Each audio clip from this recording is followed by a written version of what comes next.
Welcome everyone, it's Sam and Richard with Backcountry Life, and today we're out in the desert doing a little side-by-side between these two Japanese dirt bikes. Stay tuned for our first impressions between the two. Is that a train? Yeah.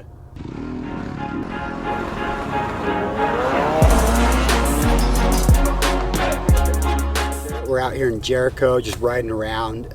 So this is my first time ever riding the Yamaha, and Sam's been riding it. He's had a little more time behind the tires or on the tires, so he had a little more experience on it. But we just want to give you our first impressions of the comparison between the Yamaha and the Honda. Alright, I'm going to spout some stats, so if you don't want to hear this, skip ahead. So essentially, both bikes, this is a 2021, the blue one, Yamaha YZ250FX.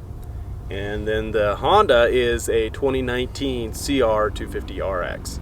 They are actually around the same weight, around the 244, 245 pound range. And they both have like a 2-gallon-ish tank, electric start, multiple map settings. They come with 18-inch rear wheels, kickstands, some off-road goodies, like they both come with a skid plate. We put some of the extra stuff up on the handlebars, and then also they have a softer suspension for cross-country riding. They're both closed course race bikes, and keep in mind there is one major difference, and that's the gearbox. So the Honda has a 5-speed and the Yamaha actually has a 6-speed. So keep that in mind when you're looking or comparing the two. But overall, as far as dimensions and weight, they're pretty similar when it comes to size and everything. And overall, I really have liked the Honda best. Like, I've loved my Honda 250.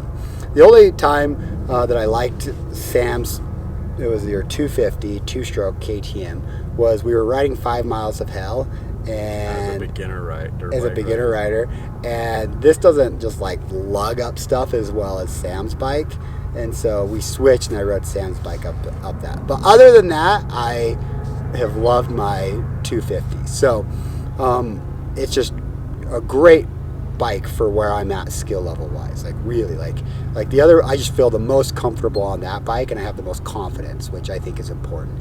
I like riding those other bikes, but I just don't feel as confident, and I'm getting better on those. And I think it's time to push myself a little bit potentially as well, but that's just another story for another day. So what I don't like about the bike is the lug, right?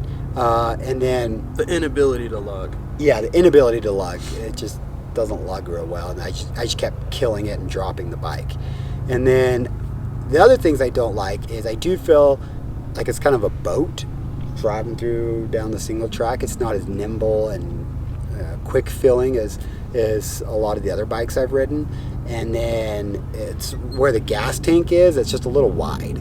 So I don't like that. Well, another thing I like about it is I have long arms. So like, for example, the Beta, I just felt like this like giant on this little bike. Like it just felt, I mean, that's exaggeration, but it just felt a little too small for me because I am 6'2". So I rode the Yamaha for the first time today. And so I haven't spent a ton of time, just a little bit of time today on it.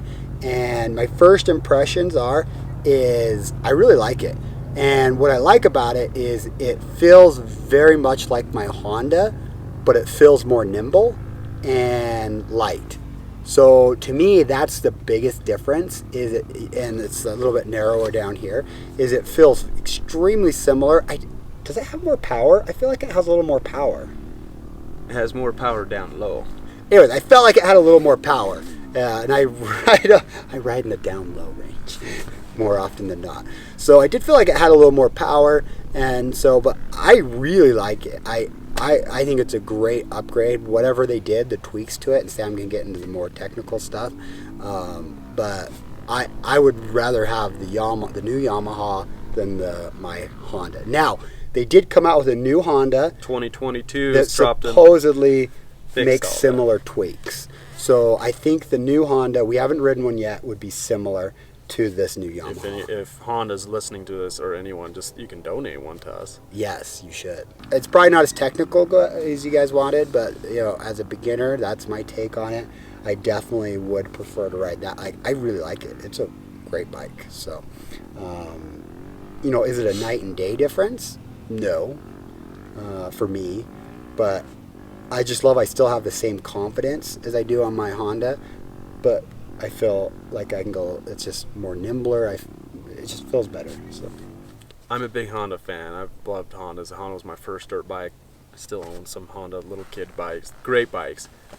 Really reliable. This specific bike, the 2019 CRF250RX, has a great power band. So it's a very, you know, good power band, smooth, reliable type power.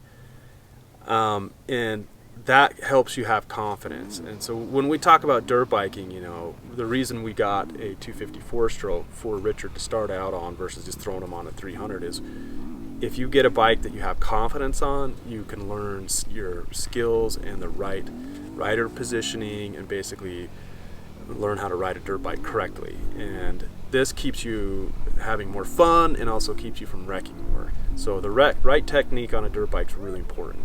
So the guys that go out and buy a 450 or even a 302 stroke that haven't had a lot of experience, the bike tends to end up riding them, and it's a lot harder to learn the right or correct technique. They sit down way too much because they're afraid of the power, and you know, you do not want to develop those bad habits.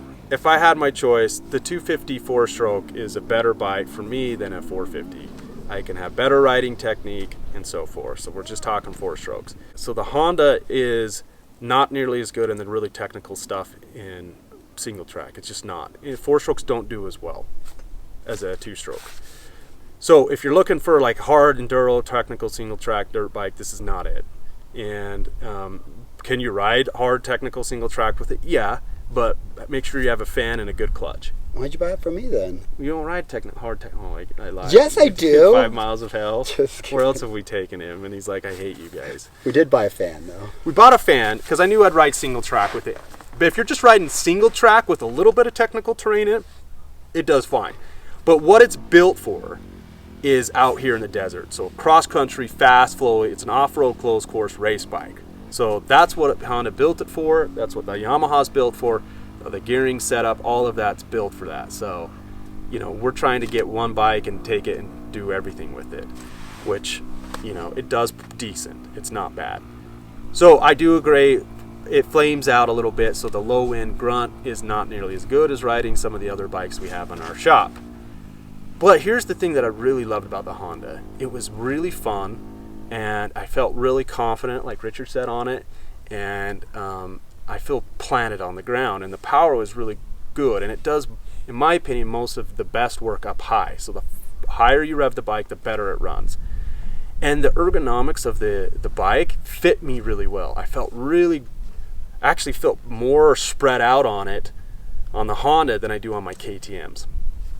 That's the truth. So like my KTM, I feel like I'm a little more hunched over, which, you know, take that for what it's worth. The slower you go on the Honda, the harder it is to ride. The faster you go on it, the better it is to ride. I have the exact same complaints as Richard. It's way too heavy and feels heavy and it feels fat. And even though we're finding out that it's actually the same weight as these two, you can get a bike that weighs the same but has way more maneuverability or flickability, and it changes the experience. And so if the 2022s are really 8 pounds lighter and have all the narrow seat and more flickable and a more broad power, they probably hit a home run in my mind. But for the 2019, it feels like a bit of the older technology versus the newer, more modern dirt bikes. But it's a really good dirt bike, and that's about the only negative thing I can say about it. It's really fun. I really enjoyed having it. In fact, I really grew to really love it. And I had it in my garage, and I was riding it all over the place, taking up. I feel like you were surprised at how much you liked it. Yeah, and I really was. And you like thought you'd hate it a lot more. Exactly. I thought I would be hating on it, and I actually started riding it, and I really, really liked it so much that I had overlooked that it feels like a boat. Please explain flickability. So it's like when you're on a mountain bike trail going down really fast, and you see a tree in front of you, and you can just go like this and get around the tree. That's flickability. That makes sense. I do feel like that on that bike sometimes. But for me, that's more like I'm like staring at the rock as I run into it. Well, that's like dirt bike 101. your bike goes where you're looking. So where your head's I'm still looking. working on that technique. If you see that rock on the trail and you look like, at that rock, don't hit the you rock. smack it. And I like drill it because I'm looking at it. And that's part of that confidence thing. So that's not flickability. Yeah, flickability is maneuverability, or just ability to move the bike around really quickly, is what I would explain it to. This just sounds like, dude, I'm just trying to sound smarter.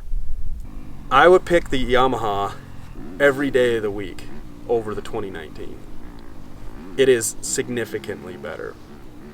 And even though this actually isn't the highest horsepower motor in the 250F class, it is a really usable power. The other thing that's really cool about this is with the tuner app that Yamaha has, I can send different maps right to the bike and change it on the fly. And I've already downloaded a couple. Chris has some really good ones that he's recommended that I'm going to try out for the YZ250F. But obviously this FX, they're similar motors. But anyway, the balance of it, the suspension feels more closely to like I do on my two strokes, where the reason I love the KTM 250XC platform so much is because it just feels like narrow and it feels like a mountain bike when I'm riding it, and I like that feeling, and that's exactly what this bike feels like. It has great power, and do I want for more power sometimes? Yeah, like out here there's certain scenarios where I'm forgetting that I need to shift a lot more, and I can't be lazy and just motor through stuff, and so it's kind of getting me into trouble. But as I adjust, I'm learning how to ride the bike better. But in the air, whipping it around over bumps and jumps and whoops, like this bike is probably my favorite four-stroke today. So we're gonna actually probably sell the 2019 Honda. You didn't gather from our past tense phrases. Yeah.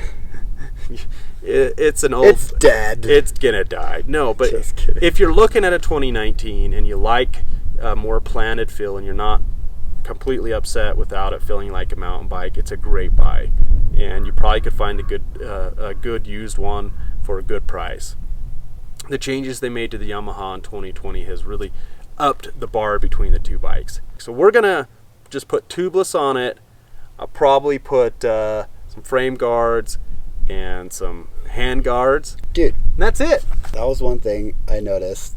Riding my Honda has big old hand guards, and this brush crap, I like within 30 seconds like ow, ow, ow, walking like my hands. Anyways, guys, let us know if you have any questions or if you think that we missed something. We're gonna do a long-term review. We also would love to get your input. So comment what you think. And here's the thing: since you stayed, for those that stayed to watch this whole video, we're gonna give you guys the opportunity to comment below and win a shirt or a hat from us, whatever you prefer. One of these hats. But since you've watched this whole video, we're gonna throw in something. So just someone that comments. Should we have like a code word, or just anyone who comments? Sam is awesome is the code word. Just kidding. Sam likes boats. No, Sam doesn't like boats. No, Sam doesn't want to ride boats. No, flickable. Flickable. Flickable is the word. So do hashtag flickable. Somehow work in flickable into your sentence to win a shirt. There you go. And if it's a good sentence, we might give you more than a shirt. We'll pick a winner. We'll drop ship you a shirt for staying this long. You can pick a shirt from our website. Just go to bclmtn.com. Yeah. And it'll take you right there. And you can check them out. All right, guys. Thanks for watching. Stay tuned for more action-packed trail ride of these two bikes. Good jokes. And terrible jokes. Thanks for watching, guys.